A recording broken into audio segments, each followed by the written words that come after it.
হাদিস রয়েছে তাও আলেম বকিছে দিন দিন করে, মুমিন দেখিতে পাও রে মুমিন দেখিতে পাও। জড়ের অলস বসে থাকি মোরা, হেলাই কেটে যায় মোদের দিন। বিশ্ব মানবের নজরে তাই মোরা হয়ে গেছি আজ এতই হীন, হয়ে গেছি মোরা এতই হীন।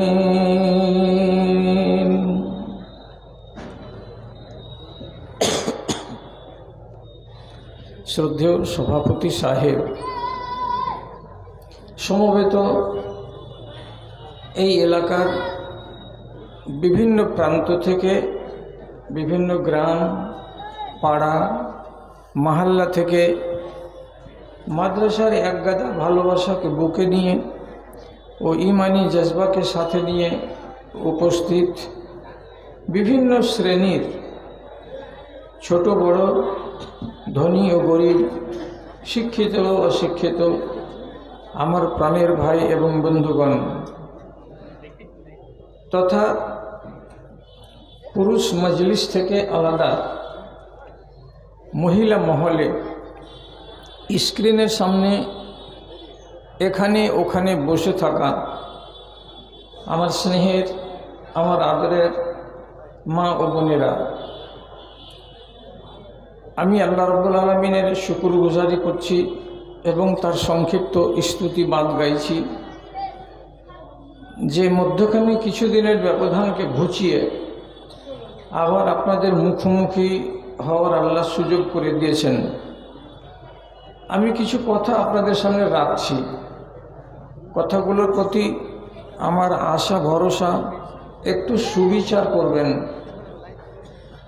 নিজেদের ভেতরে হই হট্টগোল, আপোষের ভেতরে কথা বলা বলি, এই করে সুযোগটাকে নষ্ট করিয়েন না। কেন যে এত মূল্যবান সময়কে আপনি গত করছেন, তো কিছু তো এইখান থেকে আপনাকে নিয়ে যেতে হবে। অন্তত 4টা কথা 5টা কথাও তো আপনার মগজের মেমোরিতে ঢুকবে, যে কথাটা কালকে আপনাকে হয়তো আলো দিতে পারে, হয়তো আপনাকে একটুখানি দিশা দান করতে পারে, হয়তো আপনাকে পথের যেটা সুপথ সেই সন্ধানটা দিতে পারে। তার জন্য উচিত যে আপনি কিছু কথাকে একটু মন দিয়ে শুনুন, হেফাজত করার চেষ্টা করুন। আমি আপনাদের সামনে 2টো আয়াত পড়লাম। পুরো আয়াতগুলোর ব্যাখ্যা বিশ্লেষণ করার সময় নেই, শুধু মর্মটাকে আমি নিচ্ছি আর নিয়ে আমার আলোচনাটাকে এগিয়ে নিয়ে যাচ্ছি। আল্লাহ তাআলা বলছেন, যে বিষয়ে তুমি জানো না সে বিষয়ে কথা বলিও না। কেন? শুধু বলে দিলেই যে পার হয়ে গেলে তা নয়। কিয়ামতের দিন এই মুখকে জিজ্ঞেস করা হবে, অর্থাৎ কৈফিয়ত তলব করা হবে। কানের কাছে কৈফিয়ত তলব করা হবে। অন্তরে কি ভাবনা ভেবেছেন তারও কৈফিয়ত আপনার কাছে চাওয়া হবে। তো যদি আল্লাহর কোরআন আমাকে এ কথার জ্ঞান দেয় যে আমার কান এবং আমার অন্তর, আমার চোখ কৈফিয়ত দিতে বাধ্য থাকবে কিয়ামতের দিন, তাহলে আপনি দেখার বিষয়ে সংযমী হন। যেটাতেই মন চাইবে সেটাতেই নজর দিবেন, এটা যেন না হয়।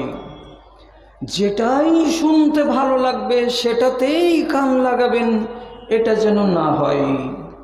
আপনার মনের ভেতরে কাউরি নামে কোনো কুপরিকল্পনা, কোনো কুমন্ত্রণা যেন তৈরি না হয়, এবং এই রকমের পরিকল্পনা যেন ভিতরে জন্ম না নেই, তার জন্য আপনাকে হুঁশিয়ার থাকতে হবে।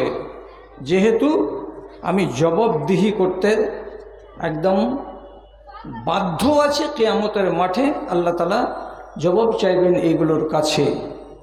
এক কথা হলো 2 নম্বর আয়াতটা পড়লাম, সেটা হলো আল্লাহ রাব্বুল আলামিন দ্বিতীয় আয়াতে বলছেন এইটা আল্লাহর বিশেষ দয়া আপনার উপরে, যে আপনাকে আল্লাহ তাআলা অত্যন্ত নরম মনের মানুষ বানিয়েছেন, আপনাকে নরম অন্তরের মানুষ বানিয়েছেন।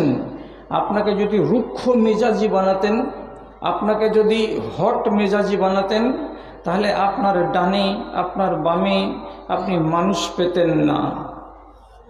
আপনার মুখের ভাষা যদি খারাপ হতো, তাহলে আপনার কাছে কেউ ঘেঁষত না, আপনার সাথে কেউ আলাপ আলোচনার মাধ্যমে এখানে এসে আপনার সংস্পর্শে এসে আপনাকে কেউ আপন করে নিত না, আপনিও কাউকে আপন করে নিতে পারতেন না। তাহলে আল্লাহ রাব্বুল আলামিন এইখানে আবার কি করছেন, মুখের সম্পর্কে কথা বলতে গিয়ে একটা মিষ্টভাষী মানুষকে তার প্রশংসা করছেন, এবং এই সবকটা সারা দুনিয়ার মানুষকে দিতে চাইছেন যে রাসূলুল্লাহকে যদি আমি মিষ্টভাষী করে থাকি, নরম মনের করে থাকি, নরম মিজাজের করে থাকি, নরম দিলের করে থাকি, তাহলে তার উম্মতরা কেন নরম মনের, নরম মিজাজের এবং নরম অন্তরের হবে না। দুটো আয়াতকে সামনে রেখে এবার আপনাদেরকে বলছি, প্রত্যেকটা অঙ্গকে হাসরের ময়দানে রব্বুল আলামিন জিজ্ঞেস করবেন। এগুলো কথা ভুরি ভুরি শুনেছেন এর আগে জুমার খুতবাতে। তো সবগুলো অঙ্গকে নিয়ে কথা না বলে শুধু দুটো গুরুত্বপূর্ণ অঙ্গকে নিয়ে কথা বলছি, তা হলো আপনার হাত আর দ্বিতীয় হলো আপনার মুখ। এই দুটো অঙ্গ হচ্ছে সারা শরীরের ভেতরে সবচাইতে সাংঘাতিক, যাদের দ্বারাই কাজ আঞ্জাম পাই।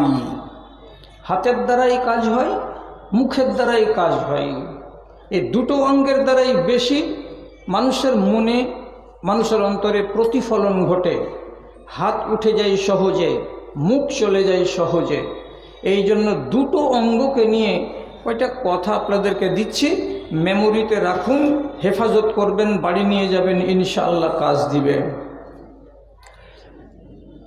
কথা এই প্রসঙ্গে বলতে গিয়ে খুব জানা হাদিস একটা আপনাকে বলছি। রাসূলুল্লাহকে জিজ্ঞেস করা হলো, আইয়ুল মুসলিমিনা খায়রুন, হে নবী, ঝাঁকে ঝাঁক মুসলমান আমাদের ডানে বামে আছে, এ মুসলমানগুলোর ভেতরে সব থেকে ভালো মুসলমান কোনটা, যাকে আমরা উন্নত মানের মুসলমান বলবো, সে মুসলমানটা কে? রাসূলুল্লাহ জবাব দিয়ে বলছেন, মান সালিমাল মুসলিমুনা মিন লিসানিহি ওয়া ইয়াদিহি। ওই মুসলমানটাই ভালো যার দুই হাত থেকে এবং যার মুখ থেকে দুনিয়ার মুসলমান নিরাপদে আছে। কোনো মুসলমান তার হাত থেকে কোনোদিন অন্যায়ভাবে আক্রান্ত হয়নি। পৃথিবীর কোনো মুসলমান যারা মুখের দ্বারাই কোনোদিন আক্রান্ত হয়নি, মুখ দিয়ে সে কাউকে কোনোদিন কটু কথা বলেনি, আর হাতখানা কাউরি উপরে অন্যায়ভাবে চলে যায়নি। এই রকম যদি কোনো মুসলমান থাকে, নবীজি বলছেন এটাই হলো সবচাইতে উন্নত মানের মুসলমান। হাত এবং মুখ এই দুজনের গুরুত্ব অত্যন্ত বেশি, তার জন্য হাতের নাম নেওয়া হলো এবং মুখের নাম নেওয়া হলো। এবার আর একটা চেনা হাদিস বলে দিই, দেওয়ার পরে একটু করে আমি আগাই। রাসূলুল্লাহ বলছেন, তোমরা আমাকে দুটো জিনিসের গ্যারেন্টি দিতে পারবে? আমি তোমাদের একটা জিনিসের গ্যারেন্টি দেব। কি গ্যারেন্টির মানে কি? আপনি নিশ্চয়তা দেবেন যে ওটা রাফ ইউজ হবে না, উল্টো পাল্টা ব্যবহার হবে না। দুটো জিনিসের ব্যাপারে আমাকে জামানত দাও, জামিন হও, আমি তোমার জন্য একটা জিনিসের জামিনদার হয়ে যাচ্ছি। কি কি? রাসূলুল্লাহ বলছেন, মান ইয়াজমান লি মা বাইনা লিহিয়াতিহি তাহিহি ওয়া মা বাইনা ফাখিযাইহি ফাকাদ জামিনতু লাহুল জান্নাহ। একটা মানুষ যদি তার উপরের এই ঠোঁটের উপরে যে চুল আছে এই চুলের নিচে, আর নিচে যেগুলো চুল আছে এই চুলের উপরে এই যে ছোট্ট ফাঁকটা আছে, তার মানে মুখটা, সে যদি নিজের মুখের আমাকে জামানত দেয়, আর সে যদি তার দুই রানের মাঝখানে যে তার ইজ্জত আছে, শরমগাহ আছে, এটার যদি আমাকে জামানত দেয়, এর মানে কি, তোমার মুখ কোনোদিন বাজে কথা বলবে না, গীবত করবে না, পরনিন্দা করবে না, চুগলখড়ি করবে না, কোনো মুসলমানকে গালি দেবে না। এগুলো হলো তোমার মুখের কাজ। এইগুলো থেকে তোমার মুখটাকে যদি বাঁচাতে পারো তাহলে তুমি আমাকে জামিন দিলে। এবং তোমার শরমগাহ, বেটা ছেলে হও কিংবা মেয়ে ছেলে হও, এই শরমগাহকে হালাল জায়গা ব্যতীত হারাম জায়গায় তুমি ব্যবহার করবে না। কোনো দিন জীবনে তোমার দ্বারাই এবং কোনো রমণীর দ্বারাই তার শরমগাহ অন্যায়ভাবে ব্যবহার হবে না। এর যদি জামানত দিতে পারো তোমরা, তাহলে আমি নবী তোমাদেরকে জান্নাতের জামিন দিয়ে দিচ্ছি, তুমি হবে জান্নাতের পাওনাদার। তাহলে আপনি খেয়াল করবেন কথাটাকে, কি জান্নাতকে রব্বুল আলামিন যুক্ত করে রেখেছেন আপনার দুই ঠোঁটের সঙ্গে, এবং জান্নাতকে রব্বুল আলামিন যুক্ত করে রেখেছেন কার সঙ্গে? আপনার ইজ্জত এবং আবরুর সঙ্গে। আবরু ঠিক, জান্নাত ঠিক। আবরু বরবাদ, জান্নাত বরবাদ। মুখ ঠিক, আপনার জান্নাত ঠিক। মুখ বরবাদ, আপনার জান্নাত বরবাদ। কষ্ট হচ্ছে মানতে যদি? তাহলে আল্লাহ তাআলা তো একটা পারাতে 3-4টা কথা পর পর বলছেন। কাদ আফলাহাল মুমিনুন, ওই মুমিনিনগুলো কল্যাণ পেয়ে গেছে। কোন মুমিনিনগুলো?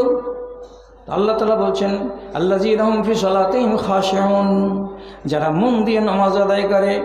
বলতে বলতে বলতে বলতে রব্বুল আলামিন বলছেন ওয়াল্লাযীনা হুম লিফুরুজিহিম হাফিজুন, এবং ওই লোকগুলোই, ওই নারীরাই, ওই নরগুলোই মুমিন হয়ে গেছে, কামিয়াব হয়ে গেছে, কল্যাণ পেয়ে গেছে, যারা নিজেদের আবরুকে, যারা নিজেদের লজ্জাস্থানকে হেফাজত করে, অন্যায়ভাবে ব্যবহার করে না, অন্যায়ভাবে তার কোনো জায়গায় তাকে কাজে লাগিয়ে দেয় না, এমন মুসলমানগুলো তারা কল্যাণ পেয়েছে। কল্যাণ পাওয়া মানে কি? একদম যেটা মঞ্জিল আমার শেষ, সেটাকে আমি হাতের নাগালে পেয়ে গেছি। তো হাতের নাগালে জান্নাতকে পাওয়া, তো জান্নাতকে রব্বুল আলামিনও যুক্ত করছেন কার সঙ্গে? তা আপনার ইজ্জতের সঙ্গে। তাহলে সোজা সোজা তর্জমা দাঁড়ালো কি, ইজ্জতটা ঠিক আছে, ঠিক রেখেছেন? বলছে হ্যাঁ রেখেছি। তাহলে আপনার জান্নাত ঠিকঠাক আছে। ইজ্জত ঠিক নেই? বলছে না নেই। তাহলে পরে আপনার জান্নাতটা ঠিকঠাক নেই। মানতে পারেন তো কথাগুলো শুনেন, হেফাজত করবেন। আমি গোড়াতে বলেছি, রাসূলুল্লাহ বলছেন প্রত্যেক দিন সোমবার দিন গিয়ে রাত, সোমবারের দিন গিয়ে রাত আসমানের দরজা খুলে যায়, সেখানে মানুষের আমলকে উপর দিকে পৌঁছানো হয়। এক, আর 2 নম্বর কথা নবীজি বলছেন ইউস্তাজাবু লিকুল্লি দাইন, ওই রাতের বেলায় যদি পৃথিবীর কোনো মানুষ আল্লাহ তাআলার সামনে হাত পাতিয়ে কাঁদে, বলে কিছু চাই, তো আল্লাহ তাআলার নবী বলছেন তার ডাকে সাড়া দেওয়া হবে।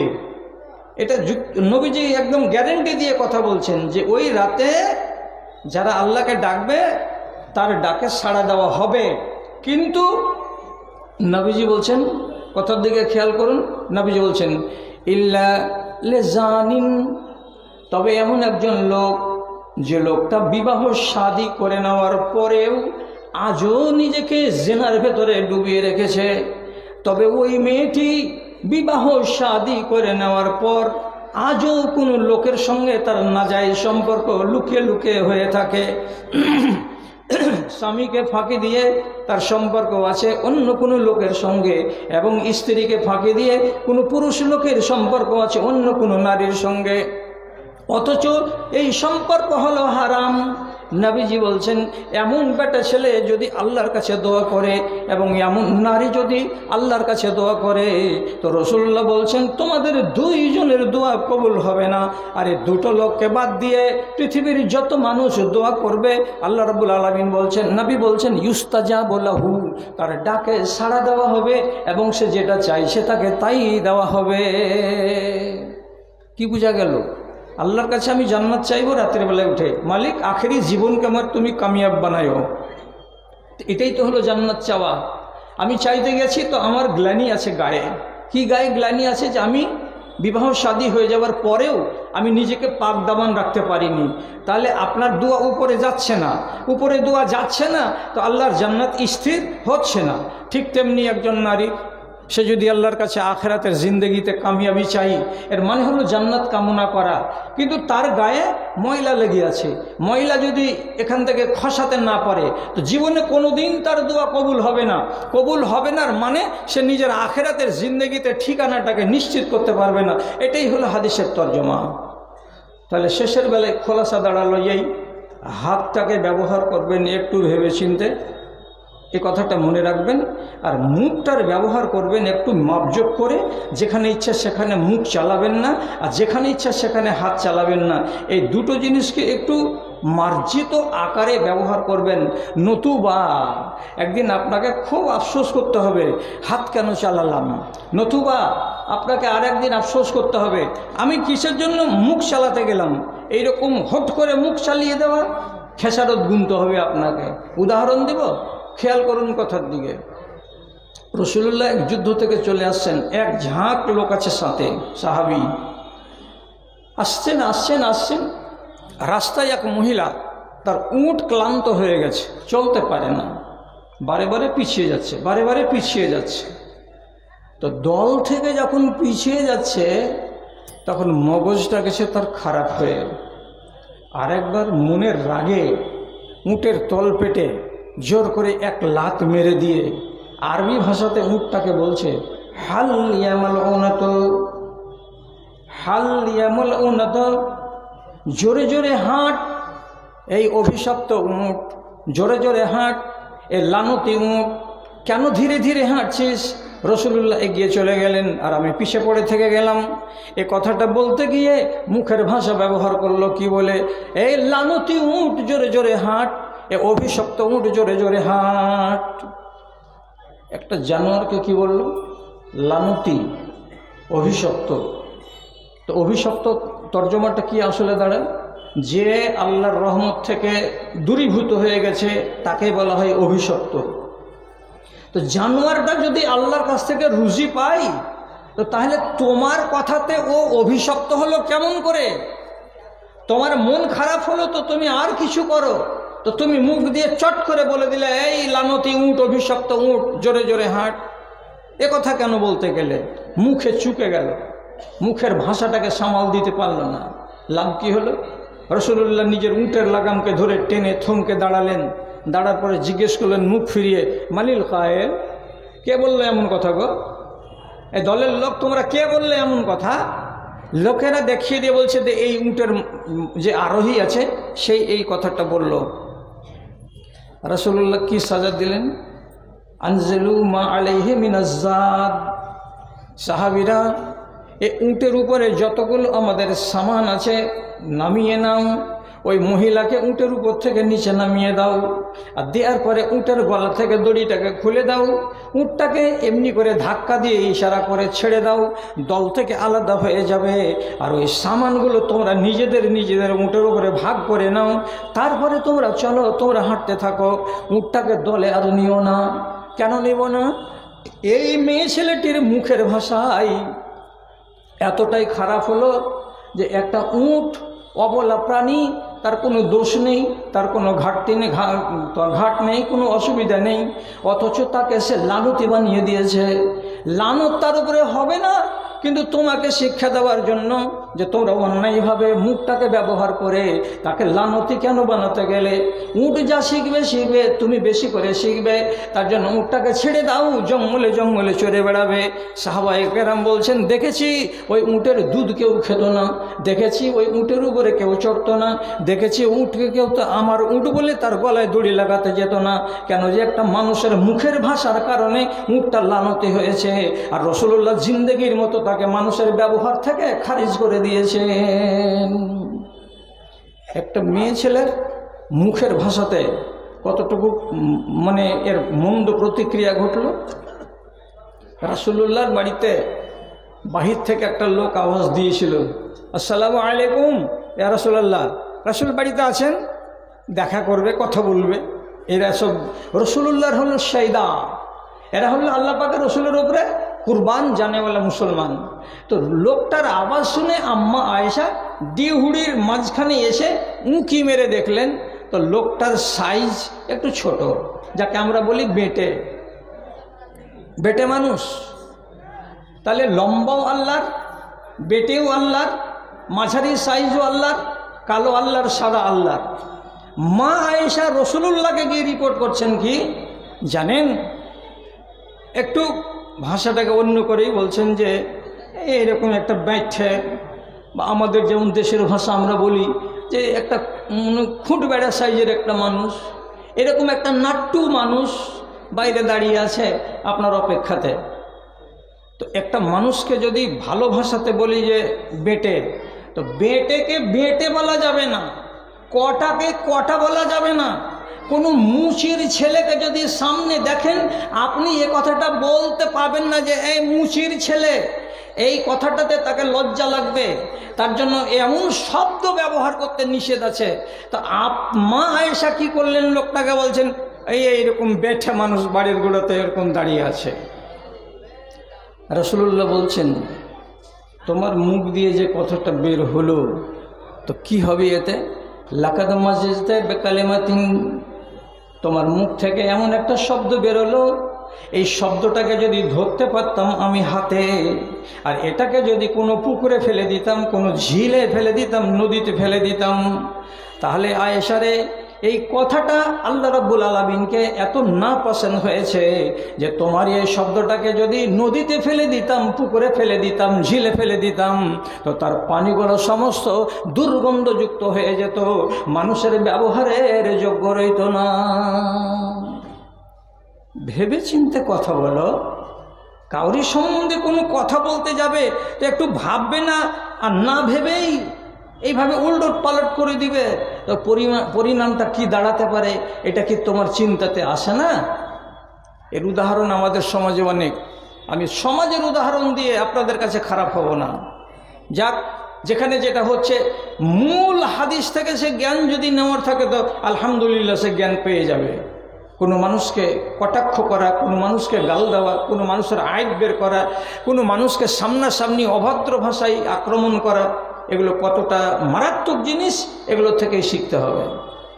আপনি বলুন, আপনি যদি মালিক হন কোটিপতি, আর আপনার গায়ে যদি ৫,০০০ টাকা দামের শাল থাকে, তো কোনোদিন এটা হবে কি যে আপনার চাদরে, আপনার চাকরের গায়েও আপনি ৫,০০০ টাকার শাল দিবেন?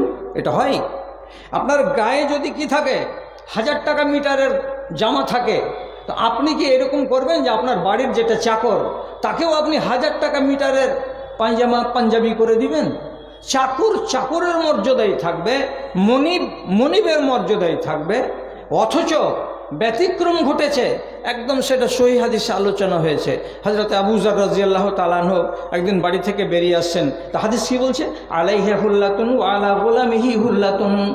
আবু যরের গায়ে একটা বড় আলখাল্লা চাপানো আছে, জুব্বা চাপানো আছে, খুব দামি কাপড়ের জুব্বা, এবং তার পেছনে পেছনে তার একটা ছোট্ট চাকর আছে, তার গায়েও একটা ওই কাপড়ে ওই দামেরই জুব্বা চাপানো আছে।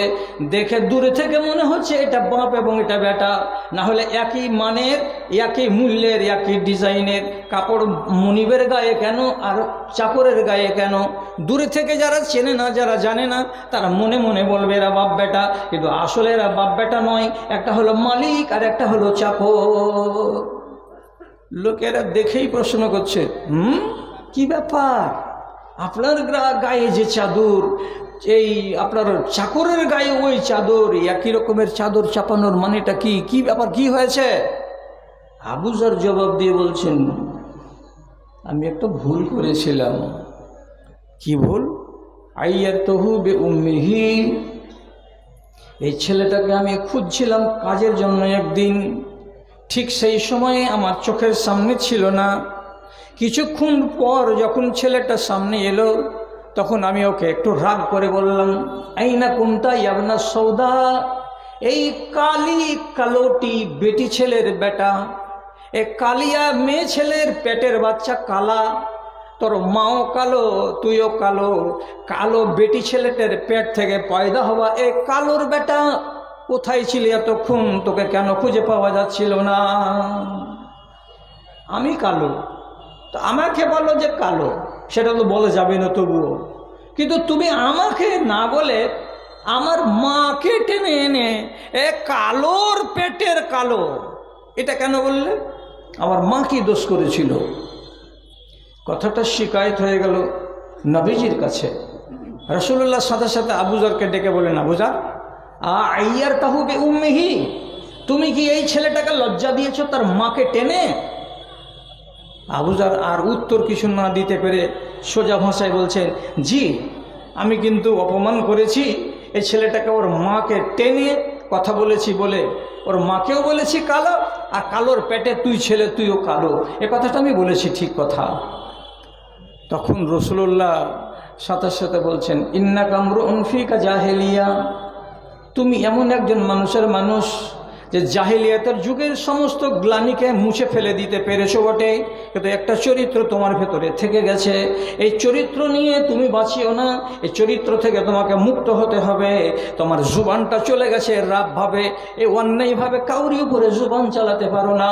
এই জিনিসটা তোমার হিতে অমঙ্গলকর হতে পারে, এই জিনিসটা তোমার জন্য ক্ষতি সাধন করে দিতে পারে। আবু যর সাবধান হও। এই কথাটা শুনে আবু যর বলল যে আল্লাহ, মুখের দ্বারাই এই পাপ করলাম, তো তাহলে আমাকে কি করা উচিত?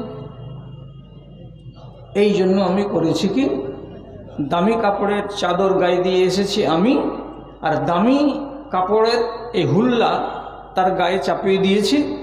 মনিবের গায়ে যে কাপড়, চাকরের গায়েও সেই কাপড় দিয়েছি, দিয়ে আমি নিজের কথার খেসারত আদায় করছি, যাতে করে আল্লাহ তাআলা আমাকে মাফ করে দেন যে আমি ভুল কেন করতে গেলাম। জি, তাহলে উনি বুঝতে পারলেন বলে সংশোধন করে নিলেন। তা এই হাদিসটাকে যদি আপনি আর আমি আমার জীবনে লাগাতে যাই এবং এটাকে প্রয়োগ করি, তাহলে নিজে বলুন তো, ব্রেনের মেমোরিতে যদি থাকে যে কোনো মানুষকে এমন কোনো কথা বলে ডাকা যাবে না বা তাকে লজ্জা দেওয়া যাবে না, যে কথাটা শুনতে গেলে তার মন খারাপ হবে, তার ভেতরটা খারাপ হবে, সে লজ্জিত হবে, তাহলে আপনি কতবার কাকে কতদিন বলেছেন, আর আগামী দিনে নিজেকে সাবধান বা সংযমী করতে পারছেন না, এই হাদিস থেকেই আপনাকে শিখে নিতে হবে। বলার ব্যাপারে মুখটাকে সাবধান করানোর জন্য উর্দু কবি বলছেন, হাজার আফাতোं से बचे रहते हैं वो, हजार आफतों से बचे रहते हैं वो, जो सुनते ज्यादा हैं और कम बोलते हैं, जो सुनते ज्यादा हैं और कम बोलते हैं। 10টা মুসিবত থেকে বেঁচে থাকবেন যদি শুনেন বেশি আর বলেন কম, বলেন কম আর শুনেন বেশি, তাহলে এতে আপনার লাভ আছে, আপনার ঈমান সালামতিতে থাকবে। এবং রাসূলুল্লাহ বলছেন, যদি বলার জন্য মুখ সুড়বুড় করে তো ফালিয়াকুল খায়রান, ভালো কথাই বলো। যদি মুখটা চুপ হতে না রাজি হয়, তাহলে যদি বলেন তো ভালো ভালো কথা বলেন, নামাজের কথা বলেন, রোজার কথা বলেন, ইতিহাসের কথা বলেন, বীর বাহাদুরদের কথা বলেন, কোরআনের কথা বলেন, এইগুলো বলেন তো ঠিক আছে। আর যদি বলার মতো এগুলো যোগ্যতা না থাকে, আপনি যদি শুধু তৃণমূলের কথা বলবেন আর বিজেপির কথা বলবেন আর রাষ্ট্রের কথা বলবেন আর হানাফির কথা বলবেন আর বেরেলির কথা বলবেন আর এর ওপর সঙ্গে কাজিয়া লাগালাগি করে বেড়াবেন, তো এর চাইতে ভালো হলো মুখটাকে বন্ধ করে রেখে দেওয়া। নবীজি নিজে বলছেন, হয়তো পারো তো ভালো কথা বলো, আর না হয় মুখটাকে চুপ করে রেখে দাও। কে মানে? কটা লোক মানে এই দেশে? মুখের উপর যা চলছে আজকাল খিস্তি, যদি মুখের খিস্তি দেখতে চান তো 6টা লেবার কোন এক্সপ্রেস ট্রেনের জেনারেল ডিব্বাতে আছে, আপনি ওদের সাথে একবার সফর করে দেখেন। দিল্লি থেকে বাড়ি আসছে, ফারাক্কা থেকে শামসি পর্যন্ত নামবেন, তো শুধু লুকিয়ে মোবাইলটাকে রেকর্ডে চালু করে রেখে দেন। কতটি ফ্যান্সি ফ্যান্সি ফ্যান্সি ফ্যান্সি গালি মুসলমানের মুখ দিয়ে যে বেরুচ্ছে, বাচ্চাগুলোর মুখ দিয়ে, যেগুলো ভাষা মুখে আনা যাবে না। আর আপনি যে একটা বুড়া মানুষ, বুজুর্গ, টুপি মাথায় দিয়ে সাদা সাদা ফ্যাকাশে ফ্যাকাশে দাড়ি নিয়ে দাঁড়িয়ে আছেন ওদের মাঝখানে। একে আল্লাহ লাজও দেয়নি, একে আল্লাহ লেহাজও দেয়নি, একে রব্বুল আলামিন কোনো বোধবুদ্ধিও দেয়নি যে আমাদের এই জাত ভাই একটা বয়স্ক বুজুর্গ দাঁড়িয়ে আছে আর তার সামনে আমরা এরকম খিস্তির কথাগুলো আল্লাহ আর সালা আর উমুক আর তুমুক, উমুকের বেটা তুমুকের বেটা এতগুলো কথা মুখ দিয়ে বের করছি, রব্বুল আলামিনকে কথাগুলো ধরবেন না? ঠিক চায়ের দোকানেও তাই হয়। চায়ের দোকানটা কিসের জায়গা? এটা শুধু গুজব করার জায়গা আর শুধু আমল নষ্ট করার জায়গা। এমন মানুষ একটা আছে, দেখাবেন আপনি? না খানপুরে আছে না বিশনপুরে আছে, কোনো জায়গাতে আছে। চা খেতে হবে, যান চা খান। চা খাওয়া হয়ে গেল, জলদি উঠুন এখান থেকে। কেন? এখানে বসতে গেলে আপনাকে 10টা কথা শুনতে হবে, 10টা কথার ভেতরে 9টা কথা ফালতু হবে। একটা কথার যদি জবাব করেন কোনো ফালতুর, তো আপনি ফহশ বইয়ের ভেতরে আর বাকওয়াসের ভেতরে নিজেকে শরীক করে নিলেন। অতএব ওরা যদি 1 নম্বর গুনাহগার হয় তো আপনি হবেন 2 নম্বর গুনাহগার। এই জন্য আল্লাহ রাব্বুল আলামিন কোরআন মাজিদের ভেতরে একটা কথা বলেছেন, কিয়ামতের দিন একগুলো লোককে জিজ্ঞেস করা হবে যে হাগো তোমরা কি মার্ডার করেছিলে? বলে জাহান্নামে এসেছ? বলে জি না, আমরা মার্ডার করে জাহান্নামে আসিনি। তো অপরাধটা তোমরা কি করেছিলে? তো ওরা স্বীকার করে বলবে এক অপরাধ আমাদের এই যে লামনাকু মিনাল মুসাল্লিন, আমরা নমাজি ছিলাম না। ও লামনাকু নুতইমুল মিসকিন, আমরা ফকিরকে খেতে দিতাম না। 2টো রোগ হলো। 3 নম্বর রোগ যেটা শুনলে আপনিও অবাক হবেন, ওরা কি বলছে? ও কুন্না নাখুযু মাআল খায়িজিন, যারা গুজবকারী শুধু বসে বসে গিল্লা করে গুজব করে, তাদের সঙ্গে দোকানে বসে বসে শুধু ভদর ভদর ভদর ভদর করতাম।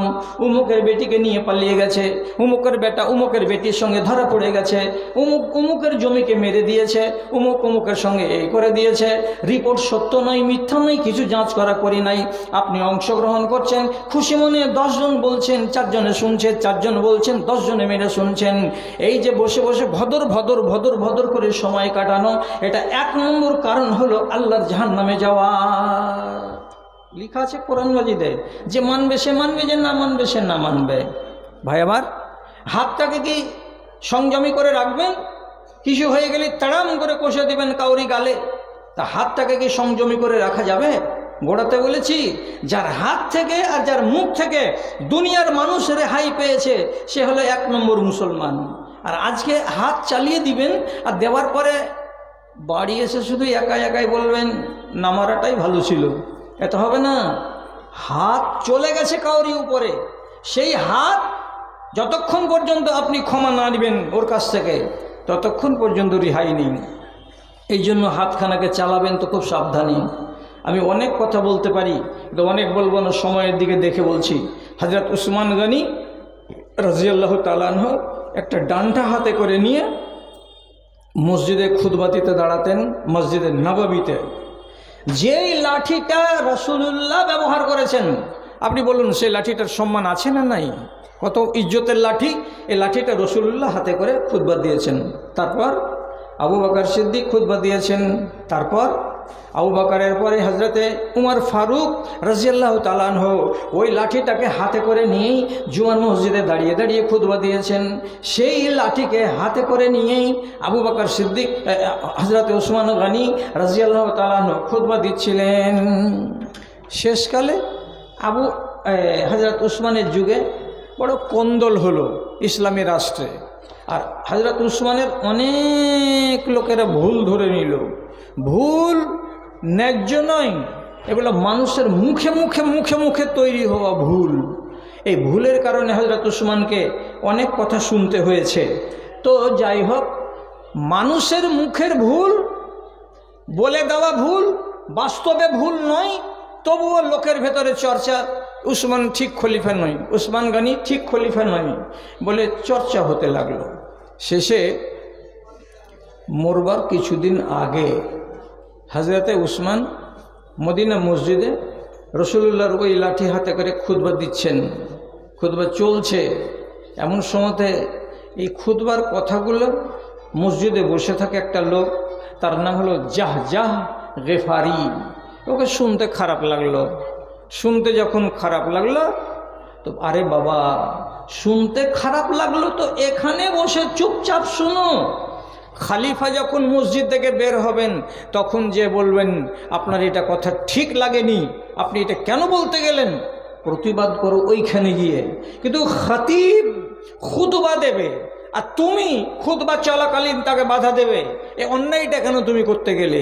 থামতে পারলো না, শেষে লাইনকে চিরে চিরে চিরে চিরে হাঁটতে হাঁটতে একবারে মিম্বারের কাছে গিয়ে হযরত উসমান খুতবা দিচ্ছেন, লাঠিটাকে জোর করে ছিনিয়ে নিলেন হযরত উসমানের হাত থেকে, আর দিয়ে মসজিদের ভেতরেই শত শত মানুষের সামনে ওই লাঠিখানা কেড়ে নেওয়ার পর এভাবে দুই হাত দিয়ে ধরে নিজের হাঁটুতে জোর করে এইভাবে যেমনি মেরে দেওয়া, লাঠিখানা দু টুকরো হয়ে গেল, ভেঙে গেল লাঠি, এবং ওই যেই অংশটা ভাঙল সেই অংশটারই সামনে জাহ গেফারির হাঁটুর নিচে সামান্য একটু আঁচড় পড়ে গেল।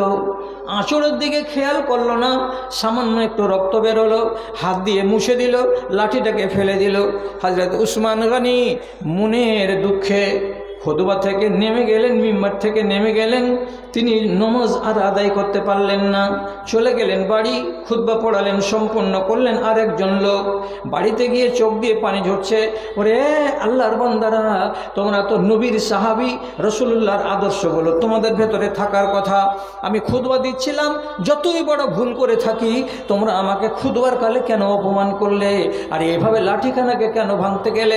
লাঠিটাকে ভাঙা নয়, উসমানের মনকে তুমি ভেঙে দিয়েছো, উসমানের পিঠের হাড্ডিটাকে তুমি ভেঙে দিয়েছো। হযরত উসমান দুঃখে দুঃখিত হয়ে বাড়িতে বসে আছেন। কিন্তু জানবেন, হাতের গরম দেখালে তো সব জায়গায় গরম চলবে না। হতে পারে এই গরমটা আল্লাহ তাআলা দুনিয়াতে নামিয়ে দিতে পারেন। ইতিহাস সাক্ষ্য দিচ্ছে এবং নির্ভরযোগ্য ইতিহাস থেকে প্রমাণিত, জাহ গেফারিকে অসুখ লেগে গেল। কি অসুখ লাগলো? আসাবাহুল আকেলাতো, তাকে রোগ লেগে গেল, সেপটিকের রোগ। তার মানে কি?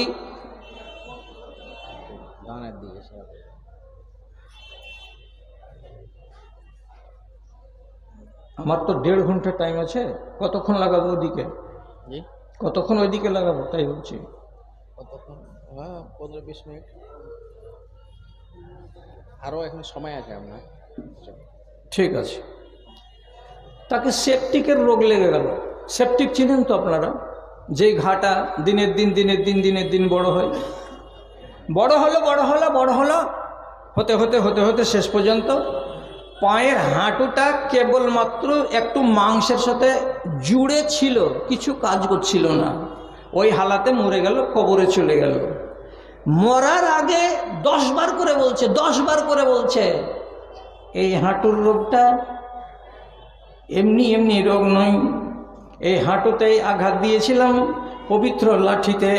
সে লাঠি কার? তো নবীজির। কার হাতে ছিল? তো উসমানের হাতে ছিল রাদিয়াল্লাহু তাআলা আনহু। এটা রব্বুল আলামিনকে সহ্য হয়নি। আমি হাতের গরম দেখাতে গেছিলাম, আল্লাহ রব্বুল আলামিন আমার গরম নামিয়ে দিয়েছেন। এই রোগের কারণেই আমাকে কবরে যেতে হলো। চিনেন ইমাম মালিক রহমতুল্লাহ আলাইকে, এই ইমাম আহমদ ইবনে হাম্বল রহমতুল্লাহ আলাইকে একটা ফতোয়ার কারণে সারা দেশের যতগুলো দরবারি মৌলবি ছিল, দরবারি মানে রাজার বাচ্চাটা মৌলবি যেগুলো, সেই সমস্ত মৌলবীরা বলেছিল এক ফতোয়া, আর ইমাম আহমদ ইবনে হাম্বল বলেছিলেন একজন মাত্র লোক এক ফতোয়া। সেই ফতোয়ার উপরে অটল ছিলেন, তাকে কোনোদিন মানাতে পারা যায়নি এবং তাকে কোনোদিন হারাতেও পারা যায়নি। এই জন্য বাধ্য করেছিল করে তাকে জেলে ভরে মারা হয়েছিল। সকাল বিকাল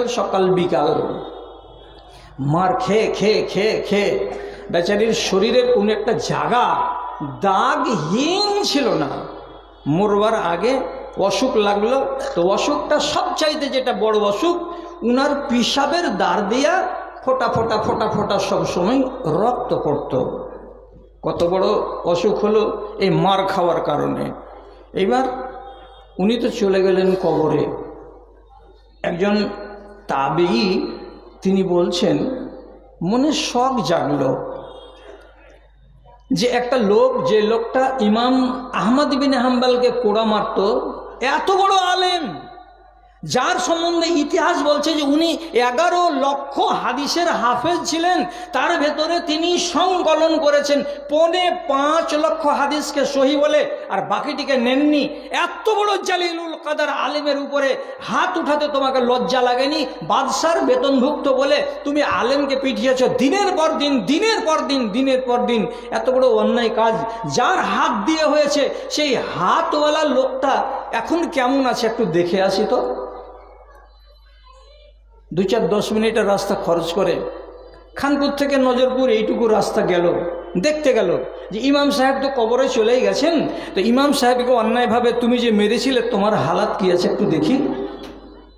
তো ইনি বলছেন, আমি যখন দেখতে গেলাম বাড়ির বারান্দাতে বসে আছে, লোকটার নাম আবুল আকিক কিংবা হাকিক যাই হোক না কেন, আমি যখন তার কাছে গেছি তো ফাইন্নাহু ইয়ামবাহ নাবাহাল কেলাবে, যেমন কুকুরেরা ঘেউ ঘেউ ঘেউ ঘেউ করে আওয়াজ করে, ওই রকম যতক্ষণ থাকছে তার আগে আর পাছে মানুষেরা ততক্ষণ ঘেউ ঘেউ করে আওয়াজ করছে, একবার ও মানুষের মতো আওয়াজ করতে পারে না। ওকে বললাম হাতটা তোলো, আল্লাহর কসম বলছে হাতটা তুলে আমার দিকে এমনি করে বাড়াতে পারলো না। তার হাতটাকে রব্বুল আলামিন এমন করে নষ্ট করে দিয়েছেন। কিসের জন্য এটা হয়েছে? এই জন্য হয়েছে যে আল্লাহর একটা নেক বান্দাকে তুমি অন্যায়ভাবে মেরেছিলে, অন্যায়ভাবে তার উপরে আঘাত করেছিলে। এই জন্য গোড়াতেই বলেছিলাম হাতটার ব্যবহার যেন সংযমে হয়, আর মুখের ব্যবহার যেন সংযমে হয়। অন্যায়ভাবে মুখ যদি ব্যবহার হয় তাহলে আপনাকে কিয়ামতের দিন হিসাবের জন্য প্রস্তুত থাকতে হবে। আর যদি আপনার হাতখানার রাফ ইউজ হয় তো তার বদলা দুনিয়াতেও ঘটে যেতে পারে, তার বদলা আখেরাতেও ঘটে যেতে পারে, এবং খেসারত অনেক কড়া আপনাকে দিতেই হবে, দিতেই হবে, হারগিজ ভুলে যাবেন না। কথা অনেক আছে, কিছু কাজ আছে, আবার ঘড়ির দিকে আমি দেখছি, আমার সময়ের দিকেও দেখছি, সময়ের দিকে দেখেই কথা করছি, কাজ করছি। আর বাড়াবো না, আপনারা ছটফট করিয়েন না, আমি আমার বিষয়বস্তুকে সমাপ্তের দিকে নিয়ে চলে যাচ্ছি। শুধু একটা কথা বলে দিয়ে টানছি ওই দিকে। জাবলা বিন আইহাম বলে একজন বাদশাহ, সেটা হলো সিরিয়ার গাসসানি বংশের লাস্ট রাজা, এরপরে আর রাজা হয়নি। ইসলাম কবুল করেছে, খ্রিস্টান ছিল, মুসলমান হলো। মুসলমান হওয়ার পরে এক রিওয়ায়েত বলছে যে রসুলকে সে দেখেছে, অন্য ইতিহাসের রিওয়ায়েত বলছে যে না, রসুল্লাহকে সে দেখেনি। দেখুক বা না দেখুক সেটা পরের কথা। মদিনায় বেড়াতে এলো একদিন, তখন শাসন আমল চলছে হযরত উমারের। হযরত উমার বললেন, বাহ, তুমি তো বাদশাহ মানুষ, তুমি তো ঈমান কবুল করেছো, খুব ভালো লাগলো, তুমি আমার মেহমান হয়ে এখানে থাকবে। 2-4 দিন মদিনাতে কাটিয়ে নেওয়ার পর আর একদিন তখন এই লোকটাই বলছে, জাবলা বিন আইহাম, যে খলিফাতুল মুসলিমিন চলেন না একটা উমরা করে আসি, কিংবা চলেন না একটা হজের মৌসুম আছে তো হজ করে আসি। তো হযরত উমর বললেন, যাবে আমার সাথে? তুমি যেমন রাজা ছিলে তো তেমনি আমি খলিফাতুল মুসলিমিন, আমি মদিনা ইসলামী রাষ্ট্রের আমি হলাম নায়ক, তো চলো দুইজনে মিলে ভালোই জমবে আমাদের সফরটা, সফর করে আসি মক্কায়। মক্কা চলে গেছেন, তওয়াফ চলছে, তওয়াফ চলছে, এ তো একটা মুসলমান আর খলিফাতুল মুসলিমিন হযরত উমর, আগে পিছে তওয়াফ চলছে। চলতে চলতে চলতে চলতে হঠাৎ কি ঘটনা ঘটলো? বানি ফুজারা বংশের একটা সাধারণ মানুষ তওয়াফ চলতে চলতে জাবলা বিন আইহামের চাদরের কোন একটা অংশ জমিনে একটু ছেঁচড়া ছিল, আর ওই ভিড়ের মাঝখানে এই সাধারণ লোকটার পা চাদরের উপরে তার পড়ে গেল। চাদরের উপরে যেমনি পাটা চেপে যাওয়া, এখানে তার টান পড়ল, কোমর পর্যন্ত যখন টান পড়ল, জাবলা বিন আইহাম জানতে পারলো যে আমার চাদরে কেউ পা দিয়ে দিয়েছে। ঘুরে দেখছেন তো একটা সাধারণ মানের লোক আমার চাদরে পা দিয়ে দিয়েছে। নিজের সেন্টিমেন্ট মনে করে তার দিকে তাকিয়ে সঙ্গে সঙ্গে এক থাপ্পড় তার গালের উপরে কষে দিলেন। আর নাহাসা আনফাহু, এবং তার সাথে সাথে তার নাকটাকে ফাটিয়ে দিলেন, আর নাক দিয়ে দরদর করে হারাম শরীফের ভেতরে রক্ত পড়ল। অন্য কাপড় দিয়ে বেচারি নিজের রক্তটাকে পরিষ্কার করে নেওয়ার পর খলিফাতুল মুসলিমিনকে যে বলছেন, আপনার সাথে যে মেহমানটা এসেছে সে আমার সঙ্গে বদসলুকি করেছে, আমাকে মেরেছে, তওয়াফ চলাকালে আমার নাক ফাটিয়ে দিয়েছে, আমি আপনার কাছে বিচার চাই। ফুরসত সময়ে বাইরে আলোচনা, কি তুমি লোকটাকে মেরেছো নাকি? হ্যাঁ মেরেছি। এক থাপ্পড় দিয়েছ, নাক ফেটে গেছে, নাক ফেটে গিয়ে রক্ত ঝরেছে, দেখতে পাচ্ছ? হ্যাঁ দেখতে পাচ্ছি। হযরত উমর বলছেন, কোরআনের কানুন জানো তো? লম্বা কি আর বলা যাবে? ওয়াল জরহ কিসাসুন, তুমি একটা জায়গাতে কাউরি এমনি কেটে দিবে তো তোমার ওইটা কেটে দেওয়া যাবে, এটা হচ্ছে ইসলামের আইন।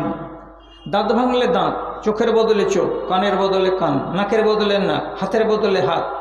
তুমি নাকের মাসি ফাটিয়েছো, তোমার নাকের মাসি ফাটিয়ে দেওয়া যাবে।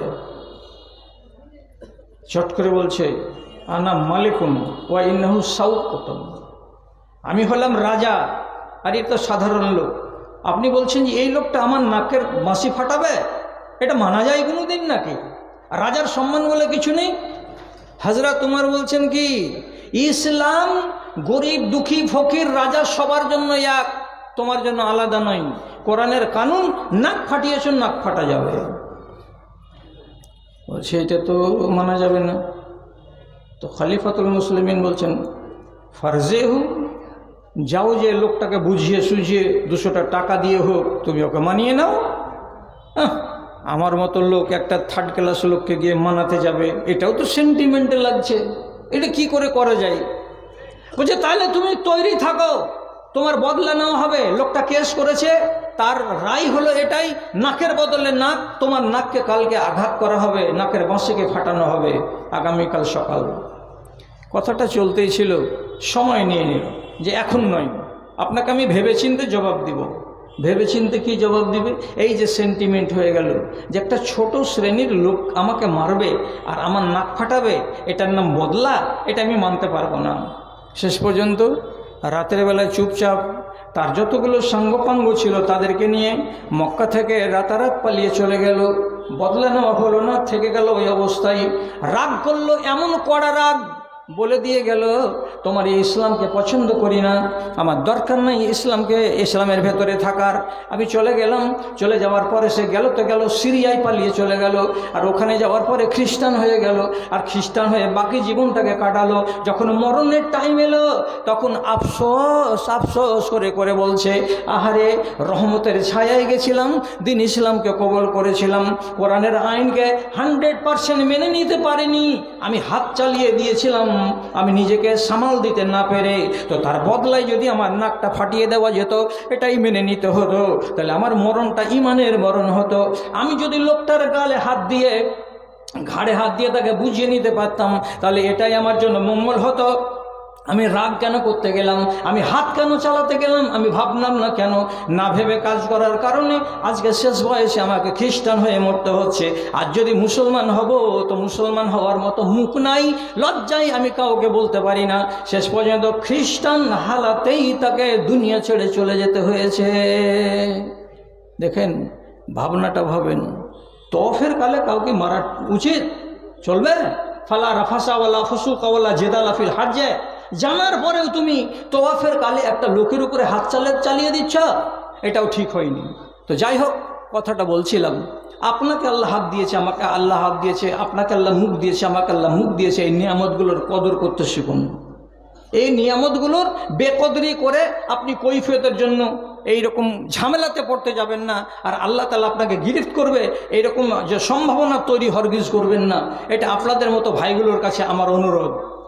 বেনামি 20,000 টাকা, বেনামি 20,000 টাকা, মহবুল হক মন্ডল 5,000 টাকা, মহবুল হক মন্ডল 5,000 টাকা, ইউসুফ মাস্টারের ছেলে 2,500 টাকা, ইস্যু মাস্টারের ছেলে 2,500 টাকা, তারেক মাস্টার 2,000 টাকা, হাজি ফরিজউদ্দিন 15,000 টাকা, 15,000 টাকা, তিনখানা ক্যাথার, একখানা দুখানা পাখা। তারপর ছেলেদের কালেকশন চাদর থেকে 15,530 টাকা, 530 টাকা। আর এগুলো একজন মাওলানা নেস মোহাম্মদের স্ত্রী, বাবা মার নামে 100 টাকা, স্বামীর নামে 1,000 আর নিজের নামে 1,000, 3,000 টাকা। মাশাআল্লাহ, আলহামদুলিল্লাহ, জাযাকাল্লাহ। খলিল মন্ডলের গলি থেকে 4200 টাকা, মহিউদ্দিন গলি থেকে 11,200 টাকা, বাহারাবাদে হাজি ফাইজউদ্দিনের স্ত্রী মিতা স্ত্রীর নামে হাজি ফাইজউদ্দিন, কানের রিং, দুটা রিং, নাকফুল একটা সোনার, চাঁদের চুড়ি দুটো, আচ্ছা এতগুলো এক জায়গা থেকে এসেছে। হ্যাঁ, হ্যাঁ। মাশাআল্লাহ, আলহামদুলিল্লাহ, জাযাকাল্লাহ, আল্লাহুম্মা সাল্লি আলাইহিম, আল্লাহুম্মা বারিক আলাইহিম, আল্লাহুম্মা আইয়িদহুম বিল ইলমি ওয়াল হিলমি ওয়া যায়্যিনহুম বিল ঈমানি ওয়াত তাকওয়া। আরেকজন ভাই ইয়াসিনের বৌমা এখানি কথা আর 500 টাকা।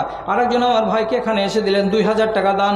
কবুল করো তুমি পাক সুবহান মিটিয়া দাও তার মনের মান। ওহি আল্লাহ দয়াময় দয়া যে করিবে, দানকারী দানকে তুমি কবুল করবে। তার কেউ যদি থেকে থাকে কবরেতে তোরাইয়া নিবে তুমি নিজের রহমতে।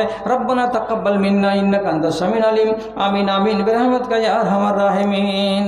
তো যারা যারা এখন পর্যন্ত এই আপনার প্রাণপ্রিয় প্রতিষ্ঠান, যার সঙ্গে আপনার নারীর সম্পর্ক, যার সাথে আপনার নারীর সম্পর্ক, অর্থাৎ হরিশ্চন্দ্রপুর, মাশাআল্লাহ, আলহামদুলিল্লাহ, আমার এক ভাইজান হরিশ্চন্দ্রপুর থেকে এসে এখানে দিলেন 1000 টাকা। আল্লাহ তুমি তার পথে সখা তারে দেখো, সত্যপথের রেখা। ওই আল্লাহ দয়াময় পাক সুবহান মিটাও তার মনে আরমান। আমিন। আরেকজন আমার ভাইজান এখানে আসিয়া 500 টাকা দান দিল মাদ্রাসা লাগিয়া। আরেকজন দিলেন 200 টাকা দান। কবুল করো তুমি পাক সুবহান মিটাও মনে আরমান। মৃত্যু মা বাবার নামে 500 টাকা। আচ্ছা, মৃত্যু কয়েকজনের নামে দিয়েছে 500 টাকা। আল্লাহুম্মা আগফির লাহুম ওয়ারহামহুম, আল্লাহুম্মা আইয়িদহুম বিল ইলমি ওয়াল হিলমি ওয়া যায়্যিনহুম বিল ঈমানি ওয়াত তাকওয়া। আরেকজন আমার ভাইজান 700 টাকা দান করেছেন। আল্লাহুম্মা সাল্লি আলাইহি, আল্লাহুম্মা বারিক আলাইহি, আল্লাহুম্মা আকসির মা লাহু ওয়া ওয়ালাদাহু ওয়া বারিক লাহু ফিমা আতাইতাহু ওয়া জিদ ফি উমরিহিম। আমিন আমিন বিরহমাতিকা ইয়া আরহামার রাহিমিন। তোমার আদেশে দিন চলে যায়, আধার নেমে আসে রাতে। আরেকজন ভাই 100 টাকা। আরেকজন আমার ভাইজান 500 টাকা দান। কবুল করো পাক সুবহান মিটা মনের আরমান। ওহি আল্লাহ দয়াময় দয়া যে করিবে, দানকারী দানকে তুমি কবুল করিবে। তাদের কেউ যদি থেকে থাকে কবরেতে তোরা নিবে তুমি নিজের রহমতে। রব্বানা তাকাব্বাল মিন্না ইন্নাকা আনতাস সামিউল আলিম। আমিন আমিন বিরহমাতিকা ইয়া আরহামার রাহিমিন। আরেকজন আমার ভাইজান এখানে আসিয়া 100 টাকা দান দিল তোমারও লাগিয়া। আরেকজন আমার ভাইজান এখানে দিয়েছিল 600-500 টাকা তোমার রায়ে পাঠাইল। ইহকাল পরকাল করো গো মঙ্গল। আচ্ছা, আলোক দিশা স্কুল শিক্ষক মন্ডলী মিলে 1500 টাকা দান। কবুল করো পাক সুবহান। গোবিন্দপুরে একজন শিক্ষক 500 টাকা। আল্লাহ তুমি তার প্রতি সখা তারে দেখো, জান্নাতের পথ রেখা।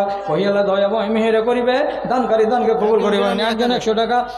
আরেকজন বেনামিতে 1000 টাকা দান করেছে আল্লাহ। কে? শফিকুল ইসলাম আমার ভাইজান দিলেন 500 টাকা। আল্লাহ তুমি তার প্রতি হয়ে যাও সখা। আরেকজন ভাই দিয়েছে 5 মেয়ে তাদের আত্মীয়স্বজন মিলে 2000 টাকা দান করেছে। আল্লাহুম্মা আগফির লাহুম ওয়ারহামহুম, আল্লাহুম্মা আইয়িদহুম বিল ইলমি ওয়াল হিলমি ওয়া যায়্যিনহুম বিল ঈমানি ওয়াত তাকওয়া ওয়া লা তুআররিজু মিল ফিতানি ইয়া রাব্বাল আলামিন। আমিন আমিন। আরেকজন আমার বড় ভাইজান এখানে আসিয়া 200 টাকা দান করেছে। আরেকজন 500 টাকা। আয় আল্লাহ তাআলা তাদের দানকে তুমি কবুল করো। কয়েকজন মিলে 730 টাকা দান করেছে। আয় আল্লাহ দানকারীদের দানকে কবুল করো। একটা কোরআন মাজিদ দান। আরেকজন আমার ভাইজান এখানে আসিয়া 1500 টাকা করলেন দান। কবুল করো পাক সুবহান মিটাও তার মনে আরমান। আর একজন আমার ভাই ছিল 100 টাকা তোমার ভাই পাঠাইল। খানপুরের অঙ্কের মাস্টার জিয়াউল হক সাহেব মাধ্যমিক ছেলে মেয়েদের জন্য। আচ্ছা, আলহামদুলিল্লাহ, মাশাআল্লাহ। আয় আল্লাহ তুমি তাদের ব্রেনকে খুলে দাও। আল্লাহ তুমি এলেমের খাজানা তাদের উপরে লুটিয়ে দাও। আয় আল্লাহ রাব্বুল আলামিন তাদের কলমে জোর দাও। আমিন আমিন। আর একজন 1000 টাকা, আবার আর একজন 1000 টাকা, আর তাদের একজনের নামে 500 টাকা, একসঙ্গে 2500 টাকা দান। কবুল করা পাক সুবহান মিটা মনে আরমান। আর একজনে 100 টাকা। আরেকজন 100 টাকা দাল দিল। ইহকাল পরকাল করো গো মঙ্গল। রব্বানা তাকাব্বাল মিন্না ইন্নাকা আনতাস সামিউল আলিম। আমিন আমিন বিরহমাতিকা ইয়া আরহামার রাহিমিন। এ কথা শোধালে হৃদয় আমার শক্তি দহিয়া যায়। একজন হাজী সাহেব 500 টাকা দান করেছেন। রব্বে কারীম মাদ্রাসার পাশে শ্বেতাপুরের স্ত্রী মারা গেছে তার জন্য মাশাআল্লাহ, আলহামদুলিল্লাহ। আল্লাহুম্মা আগফির লাহু ওয়ারহামহু, আল্লাহুম্মা আগফির লাহু। পরওয়ারদিগার আলম আব্দুল মাজিদ ফাইজি সাহেব 500 টাকা। পরওয়ারদিগার তোমার বান্দি 5000 টাকা পাঠিয়েছে স্বামীর নামে। রব্বে কারীম তাকে সাদকায়ে জারিয়া বলে কবুল করে নাও। আয় আল্লাহ তার কবরকে তুমি প্রশস্ত করে দাও। যত দূর পর্যন্ত চোখের জ্যোতি যায় মালিক, অত দূর পর্যন্ত কবরকে তুমি আল্লাহ প্রশস্ত করে দাও। ইন তুআযিবহুম ফাইন্না ইবাদুকা ওয়া ইন তাগফির লাহুম ফাইন্নাকা আনতাল আজিজুল হাকীম। আমিন। তাজকিরা মাশাআল্লাহ, আলহামদুলিল্লাহ। আমার এক দিদিমণি তাজকিরা খাতুন এখানে ছিল, 1000 টাকা তোমার নামে পাঠাইলো। আমিন আমিন বিরহমাতিকা ইয়া আরহামার রাহিমিন। আরেকজন আমার ভাই তার মৃত্যুদের নামে 500 টাকা। আল্লাহ তুমি তার প্রতি সখা তারে দেখো, সত্য পথের রেখা। ওহি আল্লাহ দয়াময় পাক সুবহান মিটায় দাও তাদের মনের আরমান। রব্বে কারীম তারা যে আশায় দান করছে তাদের মনের আশাকে পূরণ করো। আয় আল্লাহ তাদের হালালকে সুখে শান্তিতে রাখো। তাদের ইহলৌকিক জীবন পরলৌকিক জীবনকে তুমি শান্তিতে ভরে দাও। আমিন আমিন বিরহমাতিকা ইয়া আরহামার রাহিমিন। তোমার আদেশে দিন চলে যায়। আলহামদুলিল্লাহ, আমার ভাইজান শেষের বেলায় 500 টাকা দান করেছেন। আয় আল্লাহ তার দানকে কবুল করে দাও। আল্লাহুম্মা সাল্লি আলাইহি ওয়া বারিক আলাইহি, আল্লাহুম্মা আকসির মা লাহু ওয়া ওয়ালাদাহু ওয়া বারিক লাহু ফিমা আতাইতাহু ওয়া জিদ ফি উমরিহি। আমিন আমিন বিরহমাতিকা ইয়া আরহামার রাহিমিন। একথা শোধালে হৃদয় আমার, একথা শোধালে হৃদয় আমার সত্যি দহিয়া যায়। একজন ভাই আমার 500 টাকা দিয়েছেন, আর একজন ভাই আমার দিয়েছেন 200 টাকা। লক্ষ্মীপুর থেকে একজন মহিলা আমার খালা এখানে এসে 500 টাকা দান করে গেছে। আল্লাহ তার মনের বাসনাকে পূর্ণ করো। আর একজন 100 টাকা, বেনামিতে একজন 600 টাকা দান, আর একজন দিয়েছেন 200 টাকা। আল্লাহ তুমি তাদের কোটি হয়ে যাও সখা। ওহি আল্লাহ দয়াময় পাক সুবহান মিটা তাদের মনের মান। আমিন আমিন বিরহমাতিকা ইয়া আরহামার রাহিমিন। ওগো আল্লাহ মেহেরবান। আর একজন আমার ভাই 500 টাকা দান করেছেন। আই আল্লাহ তার মনের আশাকে তুমি পূরণ করো, তার রুজি রুজিতে বরকত দাও, তার খেতি বাড়িতে বরকত দাও। আমিন আমিন। আচ্ছা আচ্ছা আচ্ছা, আলহামদুলিল্লাহ। একটা ছোট ছেলে কার পক্ষ থেকে এখানে এসে 500-700 টাকা দান করেছে। আলহামদুলিল্লাহ, মাশাআল্লাহ, জাযাকাল্লাহ। রব্বে করিম যে আশায় দান করেছে আল্লাহ তার আশাকে পূরণ করো। তুমি মনের কথা জানো মালিক রে। আই আল্লাহ তার মনের অবস্থাকে ভালো করো। আই আল্লাহ তার আহলে আলকে সুখে রাখো। যারা কবরবাসী হয়েছে তাদের উপরে তুমি রহম করম করো, তাদের কবরকে প্রশস্ত করে দাও। ইন তুআযিবহুম ফাইন্নামা ইউআদুকা ওয়া ইন তাগফির লাহুম ফাইন্নাকা আনতাল আজিজুল হাকীম। রব্বানা তাকাব্বাল মিন্না ইন্নাকা আনতাস সামিউল আলিম। আমিন আমিন বিরহমাতিকা ইয়া আরহামার রাহিমিন। এ কথা শোধালে হৃদয় আমার সত্যি দহিয়া যায়। কেন প্রতিদিন ভারত ভূমিতে মুসলিম জবাই হয়। স্বাধীনতা নিতে দেশের মাটিতে রক্ত দিয়েছি ঢালি। মাঝার দোকানি এর আগে দিয়েছিল 5000, এখন আবার দিয়েছে 1000। আলহামদুলিল্লাহ, মাশাআল্লাহ। আমার ভাই দোকানি সাহেব আমারও হাতে 1000 টাকা দিলেন, তার আগে 5000 দিয়েছেন। রব্বে করিম গার্জিয়ান মিলিয়ে 15500 টাকা। ছাত্রী এবং ছাত্রীদের গার্জেন মিলে 15000 টাকা, 15750। এটা মহিলা বিভাগ থেকে। আর ছেলেদের গার্জেন পক্ষ থেকে, ছেলেদের গার্জেন পক্ষ থেকে 30000। মাশাআল্লাহ, আলহামদুলিল্লাহ। ছেলেদের গার্জেন পক্ষ থেকে 30000, আর মেয়েদের গার্জেন পক্ষ এবং মেয়েরা মিলে 17000-এর কাছাকাছি টাকা দান করেছেন। আলহামদুলিল্লাহ। এখানকার ছাত্ররা এবং ছাত্রদের গার্জেনরা দারুণ উৎসাহী মনের মানুষ, যে জালসাতে এসেছেন যে আমার ছেলে আমার মেয়ে লেখাপড়া করছে, তো এই মাদ্রাসাটাকে আমাদেরকে একটু স্বাবলম্বী করতে হবে। এই কথাটা তাদের মনের ভেতরে কিন্তু ঠাঁই পেয়েছে। না হলে দূর থেকে এসে বেটির ক্লাস ঘর দেখে, বিছানাপত্র দেখে এক প্যাট খেয়ে সকালবেলায় বাড়ি চলে যেতেন। তা না করে ছেলের গার্জেন, মেয়ের গার্জেন সবাই উদারতার প্রমাণ দিয়েছেন। এতটি টাকা আপনারা মাদ্রাসাকে দান করেছেন। আপনাদের এই উদ্যোগকে সাধুবাদ জানাই। একজন 100 টাকা, এবং আল্লাহ রাব্বুল আলামিনের কাছে দোয়া রাখি রব্বে কারীম আপনাদের মনের আশাকে যেন পূরণ করে। আলহামদুলিল্লাহ। আর একজন দিয়েছেন 600 টাকা দান। কবুল করো পাক সুবহান। এ কথা শোধালে 5টা মহিলা প্যান্ডেল আছে, ওদেরকে রিকোয়েস্ট করেন যে 5টা মহিলা প্যান্ডেল আছে। খালারা, আপনারা কতটি লোক যে ওয়াজ শুনছেন না শুনছেন বুঝতে পারি না দূরে থেকে, তো নিশ্চয় হরিশ্চন্দ্রপুর থেকে 2000। আলহামদুলিল্লাহ। আর একজন এই ভাই ইনি দিলেন নিজের পক্ষ থেকে 500 টাকা। ভাদুর রহমান সাইদুর রহমান সাহেবের, আচ্ছা 500 টাকা। আলহামদুলিল্লাহ। তো 5টা জায়গাতে আপনাদের জন্য স্ক্রিন করা হয়েছে। তো খালাদেরকে বলছি আপনারা নিজে একটু খেয়াল করুন তো, যেদিন মারা যাবেন সেদিন আপনার গায়ের একটা গয়না থাকবে কি যেটা কবরে নিয়ে যাও? থাকবে না। নাকের, কানের, পায়ের যত আছে সবটিকে খুলবে। যেটা পোশাক আপনাকে পরাবে ওটা সেলাই থাকবে কি? থাকবে না। ওতে পকেট থাকবে কি? থাকবে না। তাহলে কবরে যেতে হবে খালি হাতে। কাকে দিয়ে যাবেন? কে ব্যবহার করবে এই সোনা দানাগুলো? তো আমি বলছি আপনাদেরকে যে সাদকায়ে জারিয়া যদি করার মন থাকে তো টাইম আছে এখনো। ছোট করে হতে গেলেও একটা সোনার অথবা একটা চাঁদির আংটি বা চাঁদির একটা মালা বা হাতের একটা পলা পাঠাও। কেন যে রসুলুল্লাহর যুগে মা বোনেরা সোনা চাঁদিরই দান বেশি করে করতেন।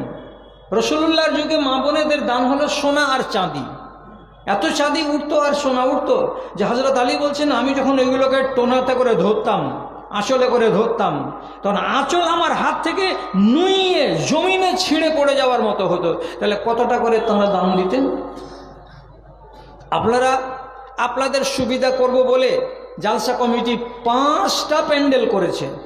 আপনি দেখেন তো আপনার সামনে যে এই পর্দাটা দেখা যায়